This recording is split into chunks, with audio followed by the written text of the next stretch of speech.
नमस्कार दोस्तों, संपूर्ण एकेडमी के यूट्यूब चैनल पर आपका बहुत बहुत स्वागत है। दोस्तों, आज का जो हमारा टॉपिक है वो है मध्य प्रदेश का सामान्य परिचय। कई सारे टॉपिक अपन ने मध्य प्रदेश के अंतर्गत जो है कवर कर किए हैं और बहुत अच्छी मैप के माध्यम से अपन ने चीज़ों को सीखने की कोशिश की है। तो आज अपन बात करते हैं मध्य प्रदेश के सामान्य परिचय की। और सामान्य परिचय के अंतर्गत मैं आप लोगों को बहुत ही बेसिक से चीज़ों को पढ़ाने की कोशिश कर रहा हूँ। और एक्सपर्ट लोगों को पता है कि भाई जो है कौन सी चीज़ कहाँ आती है कहाँ नहीं आती है, लेकिन मुझे जो बेसिक से चीज़ों को सीखने की कोशिश कर रहे हैं, नए बच्चे हैं, उनको बहुत बेसिक से चीज़ों को सीखना पड़ता है, उनको चीज़ें समझ में नहीं आती हैं, है ना।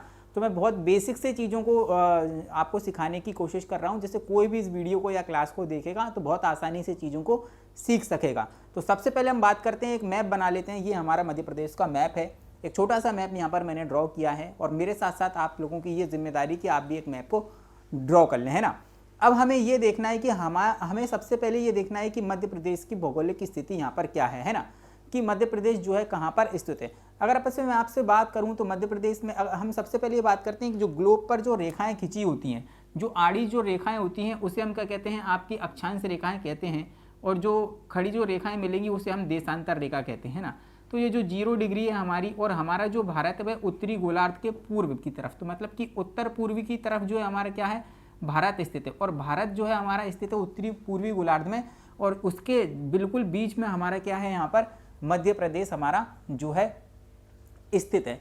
अब कुछ इस तरीके का कुछ किताबों में आपको डायग्राम देखने को मिलेगा, शायद जहाँ तक अगर आपने कभी देखा हो नेट वगैरह पे, अभी कभी आपने कोई इमेज देखी हो तो उसमें किस तरीके की डिज़ाइनिंग वो दिखाई हुई होती है, वो मैं आप लोगों को बताता हूँ। कि देखो, हमारा जो भारत है वह 21 डिग्री 6 उत्तरी अक्षांश से 26 डिग्री 30 उत्तरी अक्षांश के बीच स्थित है। क्या है, उत्तरी अक्षांश के बीच में स्थित है। तो ये जो आपकी जो रेखा है जो 21 डिग्री 6 से, ये देखो ये जो रेखा है आपकी अक्षांश रेखा, तो ये 21 डिग्री 6 से 21 डिग्री 6 से 26 डिग्री 30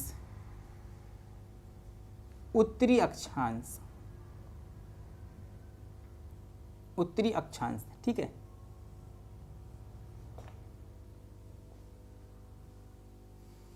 अब अगर अपन पूर्वी देशांतर की बात करें, पूर्वी देशांतर की बात करें मेरे दोस्तों, तो वह आपका 74 डिग्री 9 से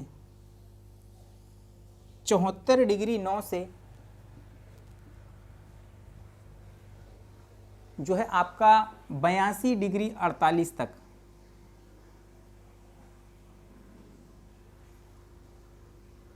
82 डिग्री 48 पूर्वी देशांतर।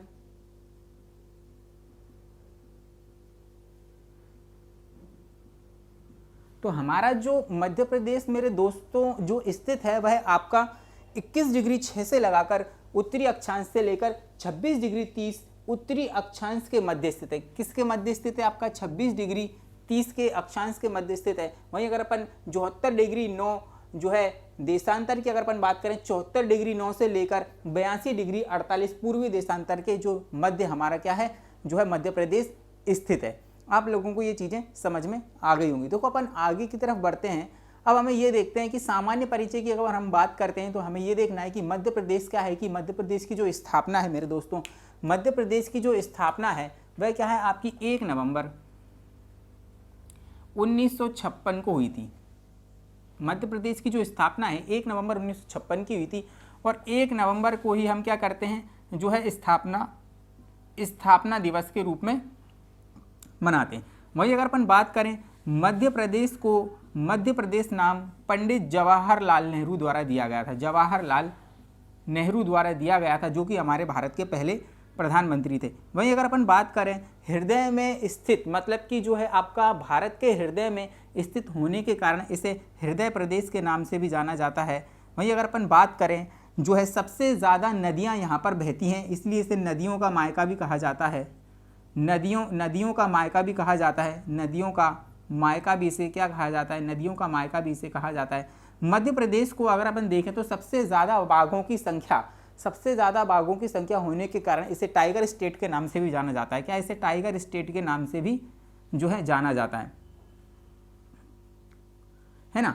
वहीं अगर अपन बात करें जो है हृदय प्रदेश हो गया है, नदियों का मायका हो गया है, जो है टाइगर स्टेट हो गया है, तो इन सभी के नाम से जो है मध्य प्रदेश को जाना जाता है। तो ये तो अपन ने एक थोड़ी सी जो है चर्चा की है मध्य प्रदेश के बारे में। वहीं अगर अपन बात करें यहाँ पर आगे चलते हैं और अपन बात करते हैं, ये जो मैं आप लोगों को चीज़ें बता रहा हूँ ये आप जो है अगर आपके पास अवेलेबल नहीं है चीज़ें तो आप लिख लेना इसको, है ना, नहीं तो किताबों में भी ये चीज़ें आपको देखने को मिलती हैं। लेकिन जो अपन ड्राइंग बनाएंगे यहाँ पर वैसी ड्राइंग शायद आप लोगों को जो है किताबों में वैसी ना मिलेगी तो सही, लेकिन वैसी ना मिले जैसी ड्राइंग आज अपन बनाने वाले हैं ना।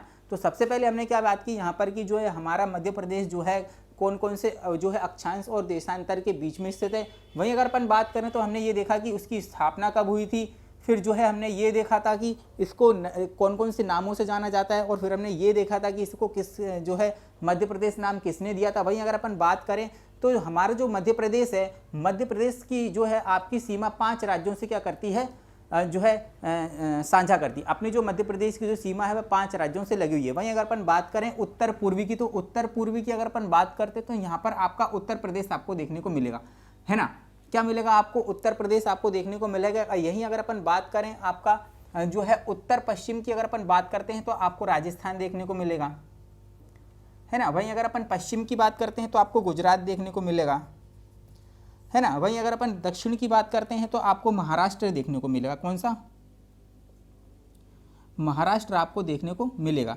वहीं अगर अपन जो है पूर्व की बात करते हैं तो यहाँ पर आपको छत्तीसगढ़ राज्य देखने को मिलेगा। तो ऐसे 5 राज्यों से मध्य प्रदेश जो है अपनी सीमा को साझा करता है। क्या करता है? 5 राज्यों से जो है आपका मध्य प्रदेश अपनी सीमा को साझा करता है ना।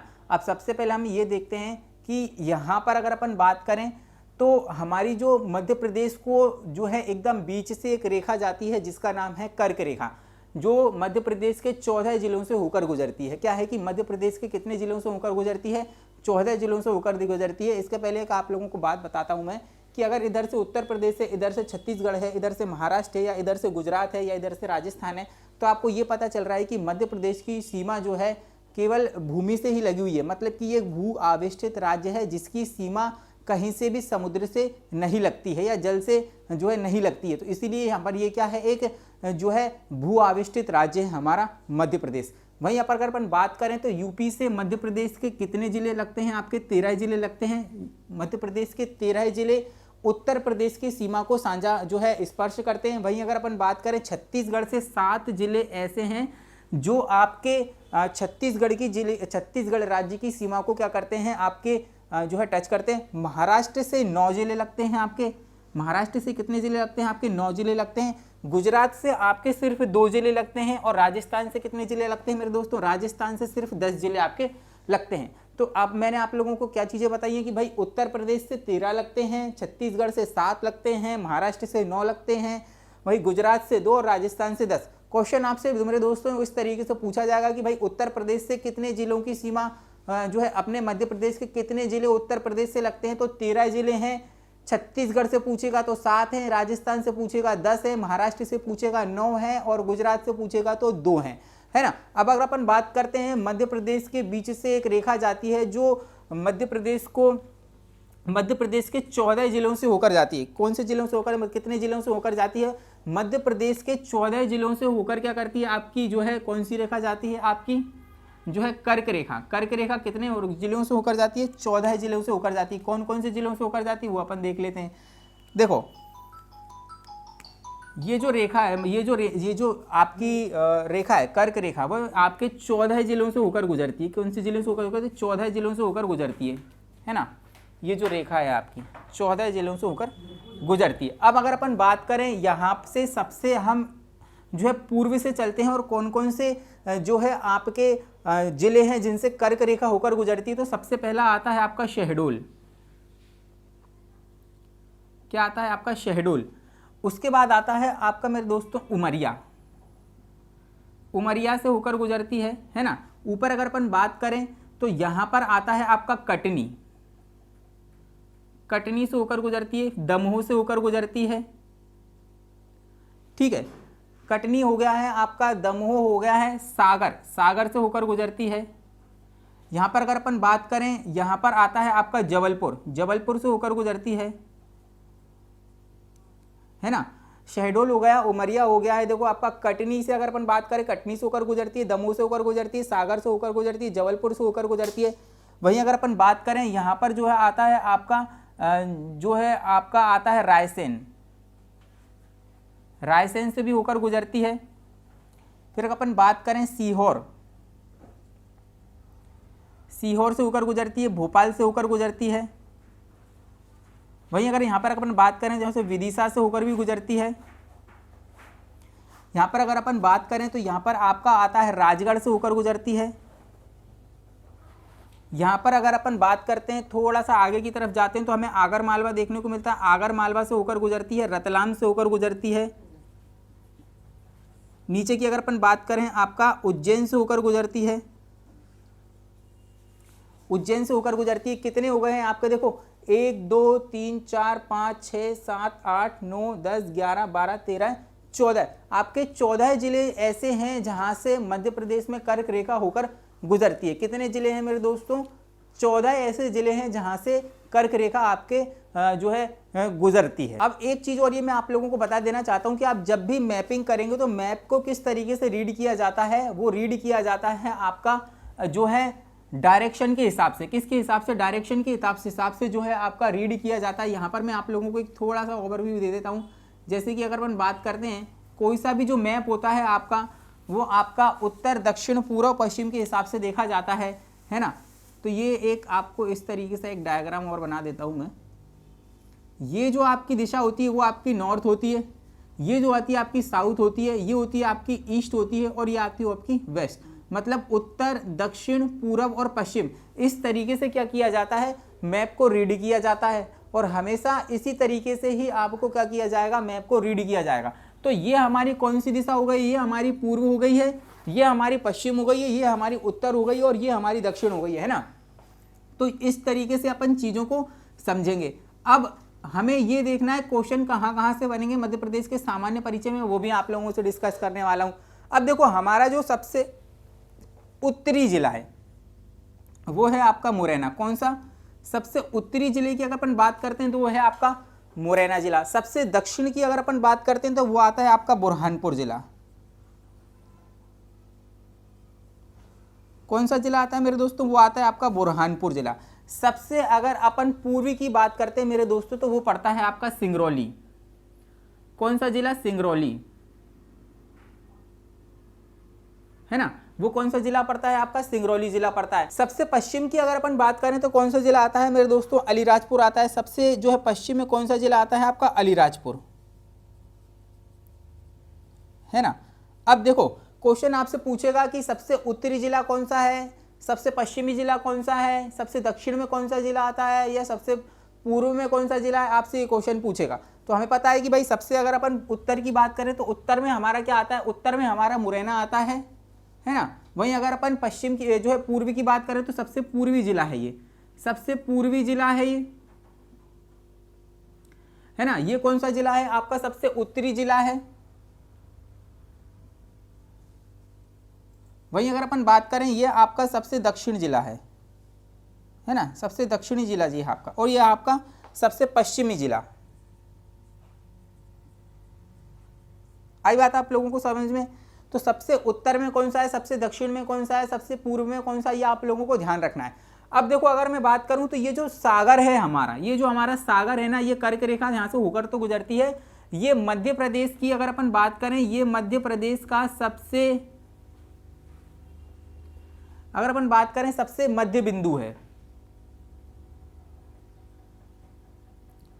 मध्य प्रदेश के मध्य बिंदु की अगर अपन बात करें तो वो सागर जिला है जो सबसे केंद्र में स्थित है। वहीं अगर अपन बात करें पृथ्वी का केंद्र बिंदु, देखो ये जो उज्जैन है हमारा, ये जो उज्जैन है ना हमारा, ये जो इसे हम कहते हैं पृथ्वी का केंद्र बिंदु, पृथ्वी का केंद्र बिंदु। तो पृथ्वी का जो केंद्र बिंदु है वो कौन सा है मेरे दोस्तों, वो है आपका उज्जैन। और उज्जैन में कहाँ पड़ता है आपका, मंगलनाथ। मंगलनाथ जो है पृथ्वी का केंद्र बिंदु है ना। वह क्या आपका मंगलनाथ पृथ्वी का केंद्र बिंदु है। जबकि अगर अपन मध्य प्रदेश की बात करें तो वो क्या है आपका, मध्य प्रदेश जो है आपका, मध्य प्रदेश का मध्य बिंदु अगर बात करें तो सागर है। और जो बैतूल आता है, बैतूल आपका मेरे दोस्तों यहाँ पर आता है ना। बैतूल कहाँ पर आता है मेरे दोस्तों, यहाँ पर आता है। आप एक मैप ले लें, मैप के माध्यम से चीज़ों को समझें। है ना। बहुत अच्छी तरीके से मैं आप लोगों को समझा रहा हूँ। ये जो बैतूल है, बैतूल क्या आता है आपका, अगर अपन बात करें सबसे मध्य बिंदु या आपका सागर है, और सबसे पृथ्वी का केंद्र बिंदु की अगर अपन बात करें तो वो आपका उज्जैन आता है। और बैतूल की अगर अपन बात करते हैं तो ये है अखंड भारत का केंद्र बिंदु, अखंड भारत का केंद्र बिंदु।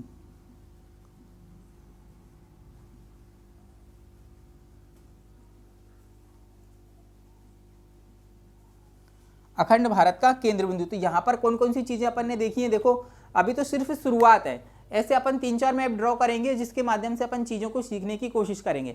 अभी तो अपन बहुत बेसिक से पढ़ रहे हैं, है ना। अधिकतर लोगों को ये चीज़ें पता भी होंगी, लेकिन ये जो मैंने ड्राइंग आप लोगों को बनवाई है, ये आप ऐसी ड्राइंग अपने पास आप बना के रखेंगे तो आप चीज़ों को बहुत अच्छी तरीके से सीख सकेंगे, है ना। आइए दोस्तों, अब अपन आगे की तरफ बढ़ते हैं और आगे की तरफ अपन ये देखेंगे कि मध्य प्रदेश के अंतर्गत कुछ जो है, मध्य प्रदेश का राष्ट्रीय पशु कौन सा है, मध्य प्रदेश का राष्ट्रीय पक्षी कौन सा है, तो ये सारी चीज़ें अपन देखेंगे। सबसे पहले अपन बात करते हैं मध्य प्रदेश की, जो मध्य प्रदेश का जो राजकीय चिन्ह है।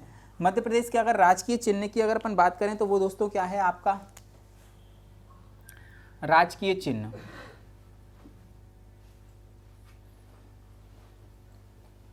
राजकीय चिन्ह की अगर अपन बात करें तो वो है मेरे दोस्तों, यहाँ पर कुछ इस तरीके की उसकी आकृति रहती है ना। एक जो आपका गोल जो राउंड रहता है, देखो यहाँ पर अगर अपन बात करें तो एक चक्र में 24 स्तूप हैं। 24 स्तूप कुछ इस तरीके से बने हुए हैं,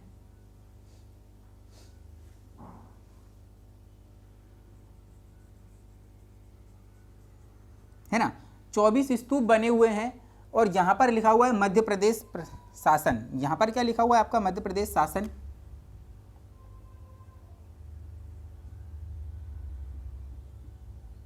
नीचे की तरफ आपका लिखा हुआ है सत्यमेव जयते।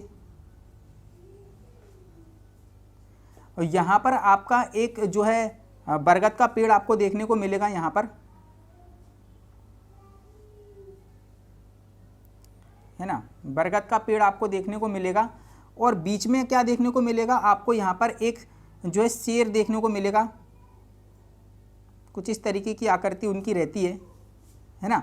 शेर आपको देखने को मिलेगा और यहाँ पर क्या रहता है, गेहूं और धान की बालियां। बीच में क्या देखने को मिलेगा आपको, देखो यहाँ पर अगर अपन बात करें 24 स्तूप का एक जो है आपको एक राउंड देखने को मिलेगा। वहीं अगर अपन बीच में बात करें तो यहाँ पर आपको जो है सत्यमेव नीचे अगर आपको देखने को मिलेगा, गेहूं की बालियां देखने को मिलेंगी, बरगद का पेड़ आपको देखने को मिलेगा। ये सारी चीज़ें देखो मैं आपको इसीलिए बता रहा हूँ यहाँ पर, क्योंकि यहाँ से क्वेश्चन आता है, वो पूछता है कि निम्नलिखित में से कौन सी आकृति मध्य प्रदेश के राजकीय चिन्ह में है या नहीं है। तो गेहूँ की बालियाँ हैं, धान की बालियाँ हैं, है ना, सत्यमेव जयते हैं, और उसकी बात कर रहे थे तो बरगद का पेड़ है। तो ये सारी की सारी चीज़ें आपको मध्य प्रदेश के राजकीय चिन्ह के अंतर्गत देखने को मिलेंगी। वहीं अगर अपन बात करें, देखो मध्य प्रदेश का जो है आपका राजकीय पुष्प है, राजकीय जो पुष्प है मध्य प्रदेश का वो है आपका सफेद लिली। क्या है आपका सफेद लिली, जिसका साइंटिफिक नाम एग्जाम में पूछा जाता है। तो साइंटिफिक नाम इसका क्या है मेरे दोस्तों, लीलियम कैंडियम।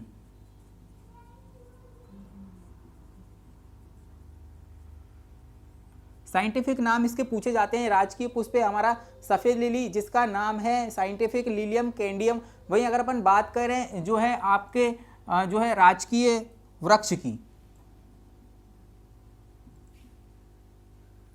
राजकीय वृक्ष की अगर अपन बात करें तो मेरे दोस्तों वो है आपका बरगद। बरगद जिसका साइंटिफिक नाम है इसका फाइकस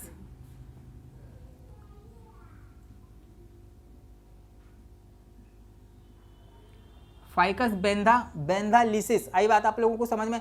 वहीं अगर अपन बात करें मध्य प्रदेश का राजकीय पक्षी,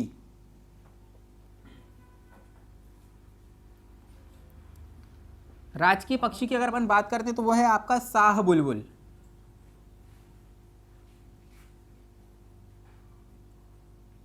है ना। शाह बुलबुल या दूधराज के नाम से जाना जाता है। इसका साइंटिफिक नाम है पैराडाइज फ्लाई कैचर।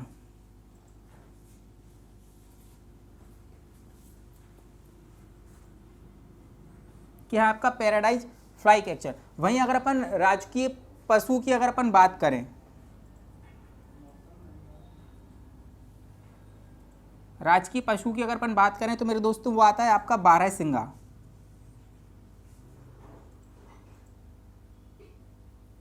है ना।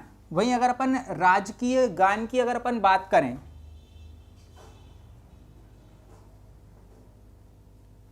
राजकीय गान है हमारा सबका साथी,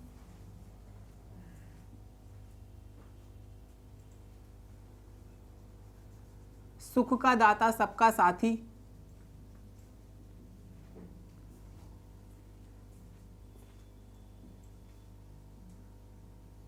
इसके जो राइटर हैं मेरे दोस्तों ये लिखा गया है महेश श्रीवास्तव के द्वारा।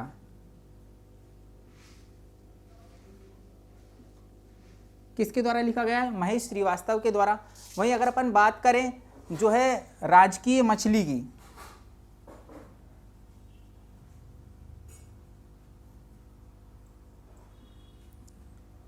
वह आपकी महाशीर, क्या है आपकी महाशीर। राजकीय मछली क्या है मेरे दोस्तों? महाशीर है। और ये टॉर जीन से संबंधित है। ये क्वेश्चन एग्जाम में पूछा गया है। ये क्वेश्चन व्यापम ने पूछा था कि जो राजकीय मछली है हमारी महाशीर वह कौन से जीन से संबंधित है मेरे दोस्तों, तो वो आपका टॉर जीन से संबंधित है। ये क्वेश्चन भी आपसे एग्जामिनर ने पूछा था। तो ये अगर अपन बात करें एक ऑल ओवर अपन ने यू देखा है कि भाई राजकीय जो पक्षी है वो कौन सा है आपका। देखो एक क्वेश्चन आपका ये बनता है, देखो राजकीय खेल कौन सा है आपका? मलखंभ। राजकीय खेल की अगर अपन बात करें तो वो आता है आपका मलखंभ, है ना, मलखंभ आता है। अब ये क्वेश्चन व्यापम पूछता है कि देखो सीधा सीधा आप लोगों को बताता हूं, हमारा जो पशु पक्षी और जो वृक्ष है ना, ये राजकीय कब घोषित किए गए थे? जैसे राजकीय पशु कब घोषित किया गया था, राजकीय पक्षी कब घोषित किया गया था, राजकीय वृक्ष कब घोषित किया गया था? तो भाई साहब ये किया गया था आपका 1981 में इनको राजकीय घोषित किया गया था, 25वें स्थापना दिवस पर, है ना, 25वें स्थापना दिवस पर इनकी घोषणा की गई। मेरे दोस्तों जो राजकीय खेल है हमारा वो क्या है आपका? मलखंभ है। और जिसे 2013 के अंतर्गत राजकीय खेल घोषित किया गया था। क्या किया गया था? राजकीय खेल कब घोषित किया गया था? इसको 2013 के अंतर्गत इसको राजकीय खेल घोषित किया गया था, है ना। यहाँ पर देखो अपन ने सारी चीजें देख ली हैं कि भाई हमारा राजकीय चिन्ह है और राजकीय पुष्प हमारा सफेद लिली है, राष्ट्रीय पशु हमारा जो है आपका बारहसिंगा है, राजकीय मछली हमारी टॉर जीन से संबंधित है, महाशीर, है ना। वहीं अगर अपन बात करें राजकीय पक्षी की तो वह हमारा सहबुलबुल है और जिसे दूधराज के नाम से जाना जाता है। पैराडाइज फ्लाई कैचर इसका क्या है? वैज्ञानिक नाम है।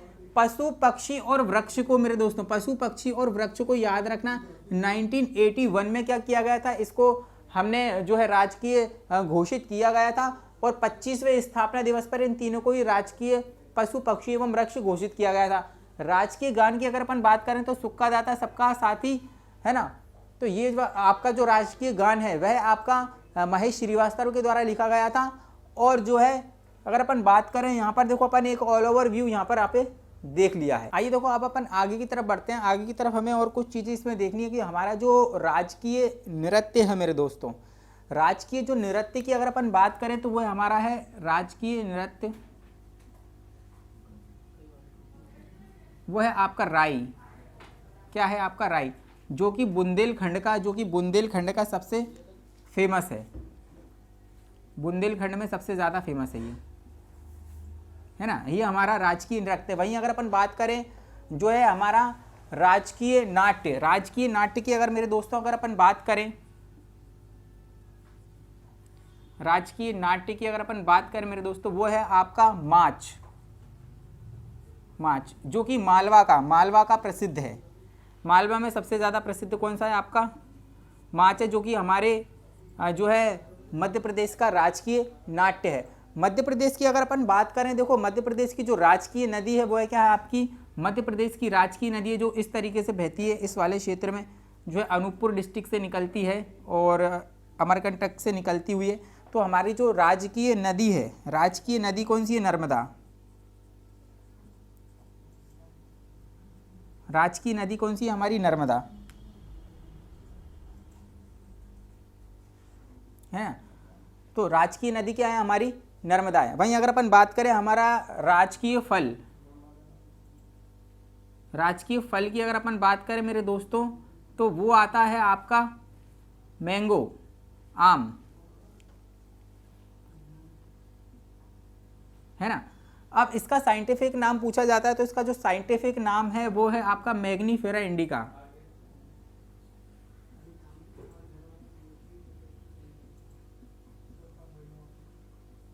मैग्नीफेरा इंडिका इसका क्या है, आपका साइंटिफिक नाम है ना। तो ये अगर अपन बात करें, देखो मालवा आपका इधर पड़ता है इसलिए मैंने राजकीय नृत्य आपको बताया था माच, और यहाँ पर बुंदेलखंड पड़ता है इसलिए मैंने राजकीय नृत्य की बात करें तो आपका बुंदेलखंड ये है। वहीं अगर अपन बात करें राजकीय नदी, तो राजकीय नदी हमारी नर्मदा है, जिसकी टोटल लंबाई 1312 है, 1312 किलोमीटर के अंतर्गत ये बहती है ना। वहीं अगर अपन बात करें मध्य प्रदेश में इसकी लंबाई कितनी है, एमपी में इसकी लंबाई है 1077, मध्य प्रदेश में इसकी लंबाई की अगर अपन बात करें तो 1077 इसकी लंबाई है। आइए अब अपन आगे की तरफ चर्चा करते हैं, और आगे की तरफ चर्चा करने से पहले आपको बता देता हूं कि अब ये मध्य प्रदेश का जो क्षेत्रफल है उसकी हम चर्चा करेंगे, और उसके अंतर्गत अपन देखेंगे कि कौन सा संभाग कहाँ पाया जाता है। हम स्टेप बाय स्टेप चीज़ों को देख रहे हैं और स्टेप बाय स्टेप ही हम चीज़ों को समझेंगे। अब अपन मध्य प्रदेश के क्षेत्रफल की बात करते हैं, तो अगर अपन बात करें तो देखो मध्य प्रदेश का जो क्षेत्रफल है वो आपका कितना है, 308,252 वर्ग किलोमीटर। कितना है आपका, 308,252 वर्ग किलोमीटर में फैला हुआ है मध्य प्रदेश, जो कि भारत के क्षेत्रफल का कुल 9.38% है। भारत के कुल क्षेत्रफल का जो 9.38% है। वहीं अगर अपन बात करें मध्य प्रदेश में जो टोटल 10 संभाग और 52 जिले अभी हैं, कितने जिले हैं, 52 जिले हैं, 308,252 वर्ग किलोमीटर में फैला हुआ है, जो है भारत के कुल क्षेत्रफल का अगर अपन बात करें 9.38% है। वहीं अगर अपन बात करें 10 संभाग है मध्य प्रदेश में, 52 जिले हैं, जो है क्षेत्रफल की दृष्टि से सेकेंड स्थान आता है इसका। क्षेत्रफल की दृष्टि से अगर अपन बात करें तो मध्य प्रदेश दूसरे नंबर पर है ना। क्षेत्रफल की दृष्टि से अगर अपन बात करें तो मध्य प्रदेश आपका दूसरे नंबर पर आता है ना। वहीं अगर आपको कभी कभी जो है एग्जाम में जो है कई किताबों में आपको क्षेत्रफल 308,245 वर्ग किलोमीटर आपको देखने को मिलेगा, और ये इसलिए देखने को मिलता है छत्तीसगढ़ से जो किरार घाटी वाला जो विवाद है, इसलिए वहाँ पर आपका क्षेत्रफल आपको यहाँ पर कम देखने को मिलेगा। उसी विवाद के कारण कहीं कहीं आपको क्षेत्रफल 308,245 वर्ग किलोमीटर देखने को मिलेगा, और कहीं कहीं आपको ये क्षेत्रफल 308,252 किलोमीटर वर्ग किलोमीटर कई किताब में आपको देखने को मिलेगा। अब अपन आगे की तरफ बढ़ते हैं और ये देखते हैं कि मध्य प्रदेश के अंतर्गत हम जो है हमारे संभाग कहाँ कहाँ लोकेटेड हैं। ये सारी चीज़ें आप उतार लिया करो, ठीक है। आइए तो अपन आगे बढ़ते हैं और देखो हम ये देखते हैं कि अब हम मध्य प्रदेश में किस तरीके से चीज़ों को सीखेंगे। अब मेन सीखने की चीज़ तो आपकी यहाँ से आई है कि आपको किस तरीके से मैपिंग हम करेंगे और किस तरीके से ड्राइंग करेंगे, ये सारी चीज़ें आप लोगों को सीखना है। जैसे कि मैंने आप लोगों को बताया कि हमारा जो मध्य प्रदेश है 308,252 वर्ग किलोमीटर में फैला हुआ है, जिसमें 10 संभाग है। तो 10 संभाग कौन कौन से हैं? सबसे पहला आता है आपका, सबसे ऊपर आता है चंबल संभाग, है ना। उसके जस्ट नीचे आता है आपका ग्वालियर संभाग, है ना, ये आता है आपका ग्वालियर संभाग। उसके अगर अपन जस्ट नीचे की अगर अपन बात करेंगे तो यहाँ पर आता है आपका सागर संभाग, है ना। यहाँ पर आता है आपका जो है रीवा संभाग। कौन सा आता है आपका? यहाँ पर आता है आपका सागर संभाग, यहाँ पर आता है आपका रीवा संभाग। वहीं अगर अपन बात करें यहाँ पर आता है आपका शहडोल संभाग, है ना। वहीं पर आता है आपका थोड़ी सी नीचे अगर अपन बात करें यहाँ पर आता है आपका जबलपुर संभाग, है ना। यहाँ पर आता है आपका होशंगाबाद,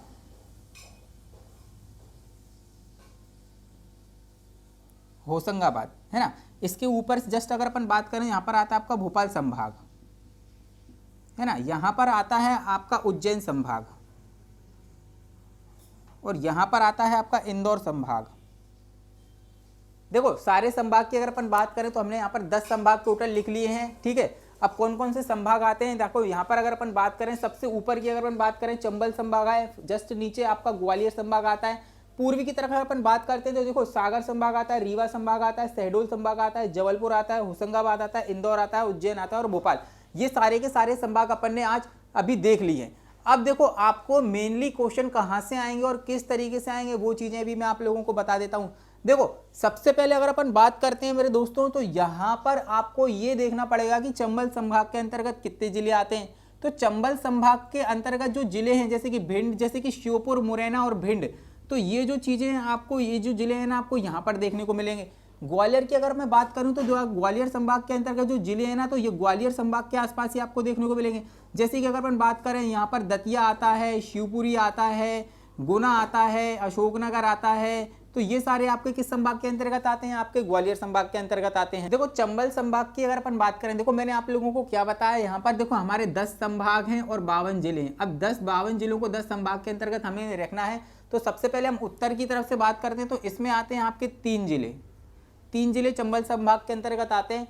ग्वालियर की अगर अपन बात करें तो इसमें आते हैं आपके 5 जिले। ग्वालियर की अगर अपन बात करें तो इसमें कितने आते हैं, आपके 5 जिले। देखो सागर में आपके 6 जिले आते हैं, है ना। जो है आपका रीवा के अंतर्गत आपके 4 जिले आते हैं, है ना, रीवा, सतना, सीधी और सिंगरौली। वहीं शहडोल की अगर अपन बात करें तो शहडोल में 3 संभाग आते हैं, अनूपपुर, शहडोल और उमरिया। वहीं अगर अपन बात करें जबलपुर की, तो जबलपुर में 8 जिले आते हैं आपके।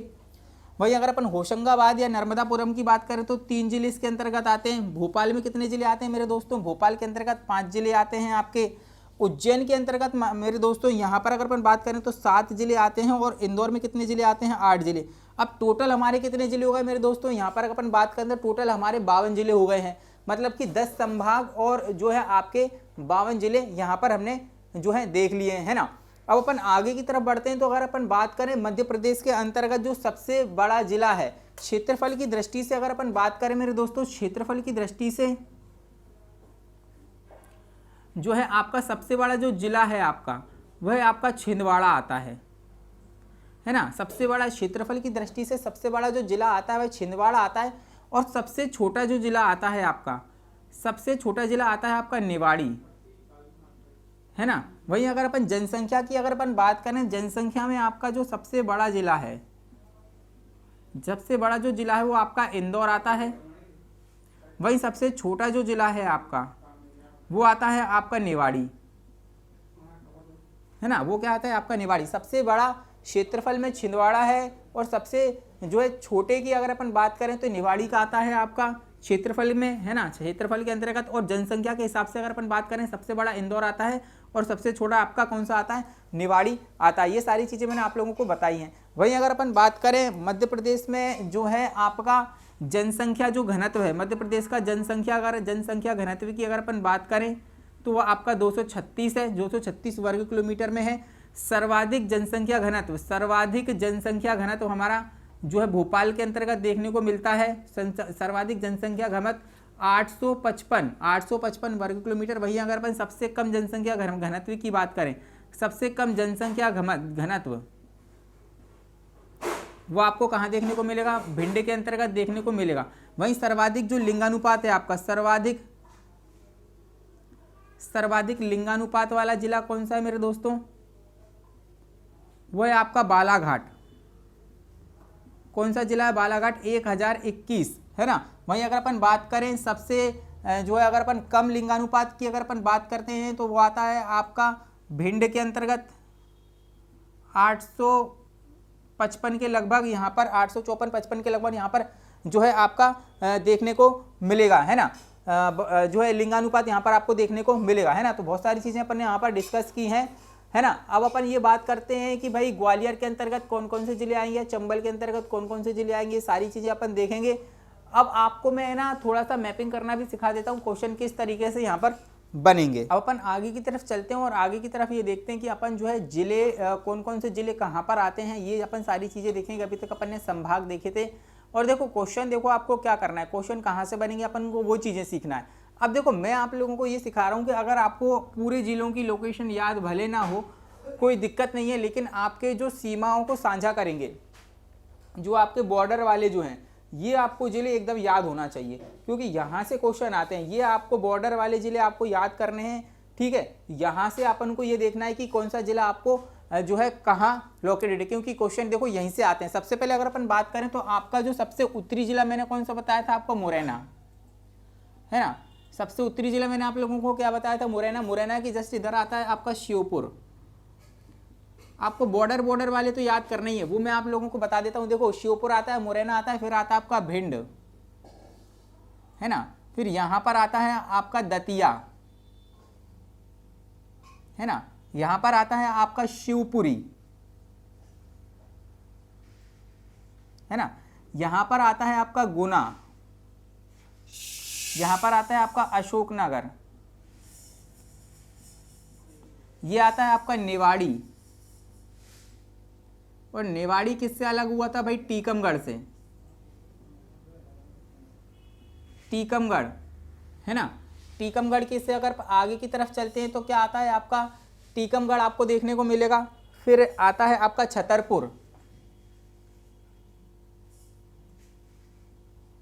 छतरपुर, पन्ना, सतना, रीवा, है ना, फिर आता है आपका सिंगरौली, यहां पर आपको देखने को मिलेगा सिंगरौली, है ना। सिंगरौली की अगर अपन बात करें, उसके जस्ट नीचे आपको ये देखने को मिलेगा भाई, एक तो आता है आपका शहडोल, अनूपपुर, बालाघाट, बालाघाट के बाद आता है आपका छिंदवाड़ा,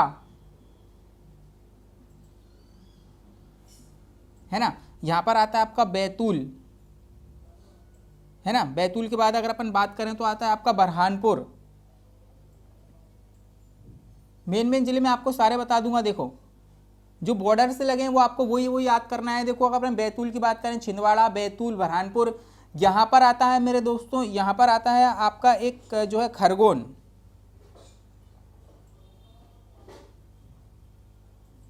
खरगोन, बड़वानी,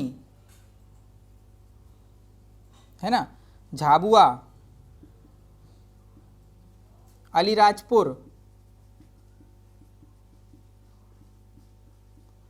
है ना, रतलाम, मंदसौर, नीमच,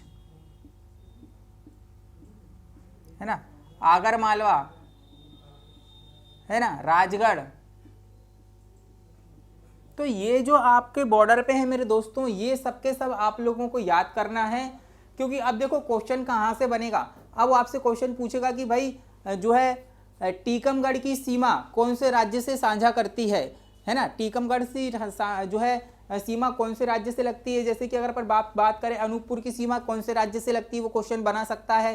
वहीं अगर अपन बात करें, पूछ लेगा राजगढ़ की सीमा कौन से जो है आपके जिले राज्य से लगती है, ये क्वेश्चन बना सकता है। तो इस तरीके से वो क्वेश्चन बनाता है ना। अगर अपन बात करें यहाँ पर, तो आप लोगों को ये बॉर्डर वाले जिले आपको याद होना चाहिए, है ना। वहीं अगर देखो आप ये ना ऊपर से याद करोगे तो आप यहाँ पे याद कर सकते हो। देखो श्योपुर है, मुरैना है, भिंड है, दतिया है, निवाड़ी है, टीकमगढ़, छतरपुर, पन्ना, सतना, रीवा, सिंगरौली, फिर आपका शहडोल आता है, अनूपपुर आता है, बालाघाट, छिंदवाड़ा, बैतूल, बरहानपुर, खरगोन, बड़वानी। तो ये जो आपके जिले हैं मेरे दोस्तों, ये सारे के सारे आप एक इनको याद कर लेना, है ना, जो बॉर्डर से लगे हुए। वहीं अगर अपन बात करें, देखो आपके कुछ ऐसे जिले हैं जो आपके दो जो है राज्यों से सीमा साझा करते हैं ना, दो राज्यों से सीमा साझा करते हैं। अब आपको क्या होगा कि भाई एक तो ये सबसे बड़ी दुविधा आ जाएगी, आप या रट्टा मारोगे ना तो भूल जाओगे, रट्टा मारोगे तो सारी चीजें भूल जाओगे। अब देखो वही अगर अपन बात करें मुरैना की, तो जो मुरैना है हमारा, मुरैना की अगर अपन बात करें, ये कौन सी दो राज्यों से सीमा साझा करता है। देखो यहां पर क्या आता है आपका एक उत्तर प्रदेश, है ना, और यहां पर क्या आता है आपका राजस्थान। तो इसकी जो सीमा है मेरे दोस्तों राजस्थान से भी लगी हुई है, और इसकी सीमा किससे लगी हुई है आपकी जो है उत्तर प्रदेश से भी देखने को मिलेगी। तो मुरैना की अगर मैं बात करूं आपसे, मुरैना, है ना, और शिवपुरी की अगर अपन बात करें, शिवपुरी यहां से राजस्थान से लगता है, और यहां से कहां से लगता है आपका, ये जो है आपका उत्तर प्रदेश से लगता है। तो मुरैना और शिवपुरी की अगर अपन बात करें तो ये कौन से राज्य से लगते हैं? दोनों आपके उत्तर प्रदेश और राजस्थान,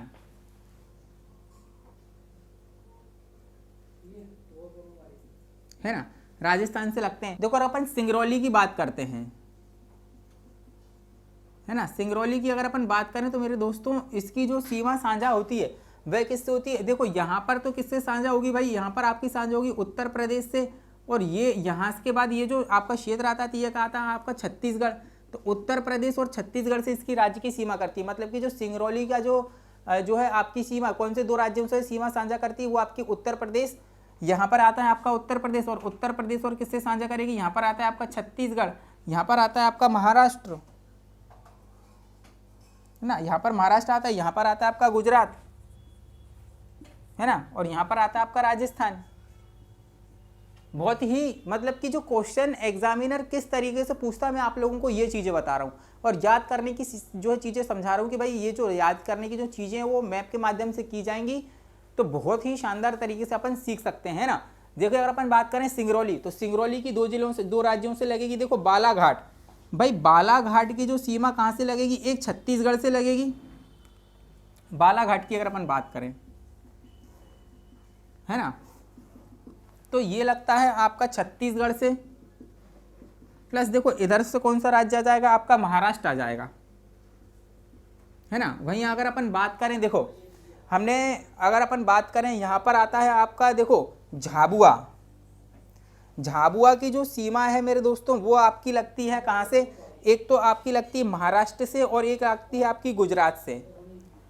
तो जो आपका झाबुआ है, तो यहाँ पर अगर अपन बात करें झाबुआ की, तो झाबुआ की सीमा एक तो आपकी लगती है महाराष्ट्र से और एक लगती है आपकी गुजरात से। वहीं आप अलीराजपुर की अगर अपन बात करें मेरे दोस्तों, अलीराजपुर की सीमा लगती है एक तो आपका गुजरात से लगती है और एक लगती है आपकी राजस्थान से, है ना। तो मुरैना शिवपुरी की उत्तर प्रदेश और राजस्थान से लगती है, सिंगरौली के यूपी और छत्तीसगढ़ से लगती है, बालाघाट की लगती है छत्तीसगढ़ और महाराष्ट्र से, झाबुआ की लगती है महाराष्ट्र और गुजरात से, अलीराजपुर की लगती है गुजरात और राजस्थान से। तो जो ऐसे जो जिले हैं, ये ऐसे जिले हैं जो अपनी सीमा दो दो राज्यों से साझा करते हैं, और ये क्वेश्चन एग्जामिनर बनाता है।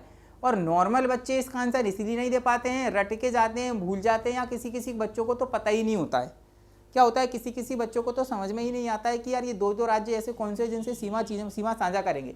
अब आपको अगर ये बॉर्डर वाले जो है आपके जो है जिले अगर आप लोगों को याद हैं, तो आप बहुत अच्छी तरीके से चीज़ों को समझ सकते हो, आपको जो है रटने की ज़रूरत नहीं पड़ेगी। अब देखो मैं आप लोगों से कुछ एक चीज़ें बता रहा हूँ। जब अपन ने ये देखा है कि भाई अपने मध्य प्रदेश में 10 संभाग हैं और 52 जिले हैं, है ना, 10 संभाग हैं और 52 जिले हैं, तो हम जो है मध्य प्रदेश का जब गठन हुआ था हमारा 1956 में, इसमें कितने जिले थे, 43 जिले थे। 43 जिले से लगाकर आज प्रेजेंट में 52 जिले हैं। तो कौन सा जिला कब बना था हम ये देख लेते हैं, ये थोड़ा सा अपन डिस्कस कर लेते हैं मेरे दोस्तों। आइए अब अपन देखो 52 जिलों की बात कर लेते हैं। देखो 52 जिलों की अगर अपन बात करें तो सबसे पहले मैं आप लोगों को बता देना चाहता हूँ कि भाई हमारे जो नवनिर्मित जो मध्य प्रदेश था उसमें कितने जिले थे भाई। 1 नवंबर 1956 की अगर अपन बात करें तो कितने जिले थे, 43 जिले थे, मतलब 43 जिले थे। अब 43 जो जिले थे हमारे, उसके बाद हमने 2 जिले बनाए थे। कौन कौन से 2 जिले बनाए थे, देखो हमारे टोटल हो गए थे 45। टोटल कितने जिले बनाए गए थे, 2 जिले बनाए गए थे। एक भोपाल आपका बनाया गया था, है ना, और एक आपका बनाया गया था राजनांदगांव। कौन सा बनाया गया था, एक राजनांदगांव, दोनों ही बनाए गए थे आपके 1972 में। अब देखो अगर अपन बात करें तो 3 यहाँ पर अगर अपन बात करें तो अब देखो 1 नवंबर 1956 की जो स्थिति थी वो 43 जिले की थी, फिर 2 बनाए गए थे आपके तो 45 हो गई थी। फिर उसके बाद आपका सिंहदेव समिति की सिफारिश पर और बी आर दुबे की सिफारिश पर देखो 10 बनाए गए थे आपके बी आर दुबे की समिति की सिफारिश पर, है ना, समिति की सिफारिश पर 1998 में बनाए गए थे। बस की 6 बनाए गए थे आपके सिंहदेव समिति की सिफारिश पर 1998 में बनाए गए थे। तो टोटल जिलों की संख्या कितनी हो गई थी आपकी 61। 45 के बाद टोटल आपकी कितनी हो गई थी, आपकी 61 हो गई थी भाई। 10 किसकी समिति की सिफारिश पर बनाए गए थे, 1998 में बी आर दुबे की समिति की सिफारिश पर बनाए गए थे भाई। सिंहदेव समिति की सिफारिश पर बनाए गए थे 6। तो टोटल कितने जिले हो गए थे आपके 61। अब 1 नवंबर 2000 को क्या होता है मेरे दोस्तों, 1 नवंबर 2000 को छत्तीसगढ़ पृथक हो जाता है। 1 नवंबर 2000 को छत्तीसगढ़ पृथक हो जाता है। जो 16 जिले थे, तो 16 जिले आपके छत्तीसगढ़ के अंतर्गत चले गए। अब जिलों की संख्या कितनी बची आपकी 45। अब जिलों की संख्या कितनी बची आपकी 45, है ना। अब देखते चलना 45 बची है। अब 1 नवंबर 1 नवंबर 2000 को जब छत्तीसगढ़ राज्य बन गया, छत्तीसगढ़ में 16 जिले चले गए, तो हमारे पुनर्गठन पर के बाद मध्य प्रदेश में कितने जिले हो गए? तो 45। अब 45 के बाद 3 नए जिले बने, तो जिलों की संख्या कितनी हो गई? 48। अब 48 के बाद देखो 3 कौन कौन से बने थे? तो 2003 में याद रखना आपका, देखो एक तो बना था आपका जो है अनूपपुर, फिर बना था आपका अशोकनगर, है ना, और फिर बना था आपका बुरहानपुर। ये 3 जिले बनाए गए थे भाई। इसको शहडोल से पृथक करके बनाया गया था, इसको बनाया गया था गुना से पृथक करके, इसको बनाया गया था खंडवा से पृथक करके। अब जिलों की संख्या कितनी हो गई थी? 48। अब 2008 में आपके 2 नए जिले बनाए गए, जिलों की संख्या कितनी हो गई? 50। कौन कौन से जिले बनाए गए? एक तो आपका बनाया गया भाई सिंगरौली, एक तो आपका बनाया गया सिंगरौली, और एक बनाया गया आपका जो है अलीराजपुर। 2 जिले आपको बनाए गए भाई। सिंगरौली आपका बनाया गया था 24 मई को, और अलीराजपुर बनाया गया था आपका 17 मई को। 17 मई 2008 को बनाया गया था। ये बनाया गया था आपका 24 मई 2008 को बनाया गया था। अब देखो 50 के बाद एक जिला बना आपका, तो जिलों की संख्या हो गई आपकी 51। कौन सा जिला बना था? आपका बना था भाई जो है आगर मालवा। आगर मालवा बना था, जिसे शाजापुर से पृथक करके बनाया गया था। 51 के बाद आप ऊपर आ जाओ, 51 के बाद एक और जिला आपका इसमें जुड़ जाता है। कौन सा जुड़ जाता है? 51 के बाद आपका एक जिला जुड़ता है, वो है आपका 52वां जिला निवाड़ी। निवाड़ी जुड़ेगा आपका, जिसे टीकमगढ़ से पृथक करके बनाया गया। तो कब बनाया गया था? 1 अक्टूबर 2018 को बनाया गया था। अब अपने जिलों की संख्या कितनी हो गई? 52। कितनी हो गई? टोटल जिलों की संख्या मेरे दोस्तों कितनी हो गई? 52 हो गई है। तो अपन ने 10 संभाग भी देख लिए हैं, टोटल 52 जिले भी देखी है ना। अब देखो अपन कुछ एक चीजें और देख लेते हैं इसमें जो हमारी बची हुई हैं। देखो यहाँ पर अगर अपन बात करें, कुछ एक चीजें और भी जो आप लोगों को बता देता हूँ। एक तो हमारी जो विधानसभा की सीटें हैं, देखो सीटों की संख्या की अगर अपन बात करें मध्य प्रदेश के अंतर्गत, तो विधानसभा की जो हमारी सीटें हैं, विधानसभा की जो हमारी सीटें हैं वो हैं 230। क्वेश्चन आता है। लोकसभा की जो सीटें हैं हमारी, लोकसभा की सीटें 29 है ना। उसके बाद अगर अपन बात करें राज्यसभा की जो सीटें वो हमारी 11 हैं, है ना। वही अगर देखो विधानसभा की 230 सीटें हैं, लोकसभा की 29 सीटें हैं, और राज्यसभा की 11 सीटें हैं। मध्य प्रदेश के अंतर्गत, मध्य प्रदेश में जो है आपका मध्य प्रदेश में जो आपका जो है उच्च न्यायालय है, उच्च न्यायालय की अगर अपन बात करें तो वो आता है आपका जबलपुर, है ना। उच्च न्यायालय की जो खंडपीठ है आपकी वो क्या है? आपका जबलपुर में है ना। उच्च न्यायालय कहाँ पर है? आपका जबलपुर के अंतर्गत है। और उसकी खंडपीठ कहाँ पर पाई जाती है? एक तो आपकी इंदौर में है और एक आपकी ग्वालियर में है। ये चीज़ें भी याद रखना आप, है ना। आगे की तरफ बढ़ते हैं हम, और कौन सी चीज़ इसमें देख सकते हैं? मध्य प्रदेश की जो राजधानी है ना, मध्य प्रदेश की अगर अपन राजधानी की अगर अपन बात करते हैं तो वो आती है आपकी भोपाल, है ना। अगर अपन बात करें भाई हमारी सांस्कृतिक राजधानी,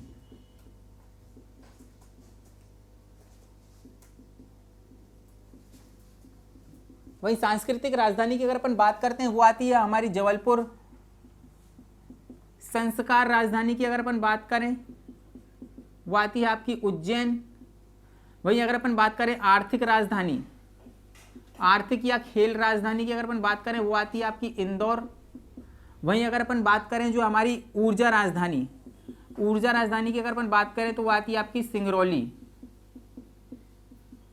क्या आती है? आपकी सिंगरौली, है ना। तो ये एक ऑल ओवर व्यू मैंने आप लोगों को मध्य प्रदेश के सामान्य परिचय में बताया है। इसके अलावा भी कई सारे ऐसे फैक्ट हैं जो याद करने के हैं, कई आपको बुक में इसमें मिल जाएंगे, लेकिन ये मैंने सामान्य परिचय के अंतर्गत आपको बहुत सारी चीज़ें कवर करवाई हैं और ये तक बताया कि मध्य प्रदेश के अंतर्गत जो जिलों का गठन हुआ था वो किस तरीके से हुआ था।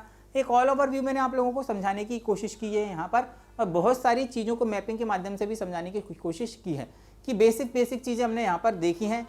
इसके अगले वाले पार्ट में अपन और भी कई सारी चीज़ों के ऊपर जो है डिस्कस करेंगे। तो संपूर्ण अकेडमी के यूट्यूब चैनल को आप जरूर से ज़रूर सब्सक्राइब करें और बेल आइकन को दबाना बिल्कुल भी ना भी भूलें। तो फिर अपन मिलते हैं अपन इसके नेक्स्ट पार्ट में, फिर अपन और आगे की चर्चा करेंगे। तब तक के लिए जय हिंद, धन्यवाद।